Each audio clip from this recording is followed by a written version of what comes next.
1 लाख वाले को तो मुझे नहीं लगता ऑप्शन सेलिंग में तो क्या करना चाहिए उसको, पैसे बनाने तो क्या करना चाहिए उसको? उसको 1 लाख है ऑप्शन, सबसे पहले स्टॉक्स में अपनी कॉन्फिडेंस बनाना चाहिए। ओके ओके स्टॉक से ही करना चाहिए, मोमेंटम में करो आप। ओके ओके मोमेंटम में होता है जैसे आपने कोई फंडामेंटल, हमारे पास स्क्रीनर्स हैं, हमारे पास टेक्नो फंडा स्क्रीनर्स भी होते हैं।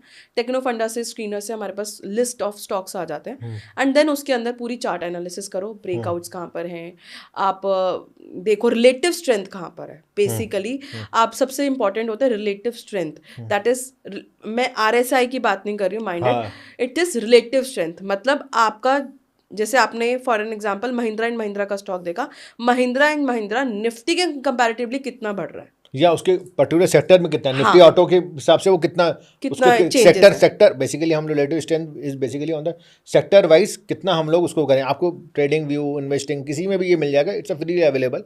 आपको देखना है कि परसेंटेज वाइज, लेट से अगर आज इसका इजी वर्ड में अगर हाँ बताऊँ जी, नेहा हाँ जी, जी, बिल्कुल। कि अगर बेसिकली 1 रुपया बढ़ रहा है, लेट से अगर उसका निफ्टी का सेक्टर है या कोई उसका पर्टिकुलर सेक्टर, वो कितना परसेंट बढ़ रहा है, कितना परसेंट बढ़ मतलब वो अगर 1.2 बढ़ रहा है तो basically it's a good thing. अगर वो वो ऑटो अगर 1% बढ़ेगा तो वो 1.2 1.2% बढ़ेगा तो that's a good sign. That's a good sign. और वैसे वर्सा ऑल्सो, अगर वो कोई स्टॉक अगर 1% गिर रहा है और वो 1.2 गिर रहा है तो बेसिकली उसका रेटिव स्ट्रेंथ खराब है, वो ज़्यादा मतलब चांसेस हैं कि आपको रिस्क ज़्यादा है उसमें। तो ये प्रॉपर इंडिकेटर मिल जाता है ट्रेडिंग व्यू पे, वो बता देता है, वो ग्रीन लाइन ऊपर जा रही है तो हाँ दैट बिल्कुल, मींस उसका रिलेटिव स्ट्रेंथ अच्छा है। अच्छा है। 30 वीकली EMA के ऊपर है या नहीं है, क्योंकि आप 30 वीकली EMA का बहुत ही इजीली हमें आइडेंटिफाई करके बता देता है कि ट्रेंड पॉजिटिव है या नेगेटिव है। बेसिकली 6 महीना हो गया बेसिकली। हाँ, 6 महीने हो गया तो ओवरऑल ट्रेंड पॉजिटिव है, साथ में रिलेटिव स्ट्रेंथ भी है, तो ऑटोमेटिकली इसके chances of winning is very high. साथ साथ वो हमारे फंडामेंटल स्क्रीनर में आया हुआ है, हाँ फंडा में आ गया, हाँ, टेक्निकल हमने देख लिया, बेसिक टेक्निकल तो देख आपने लिया। तो स्ट्रेटेजी बता दी मस्त।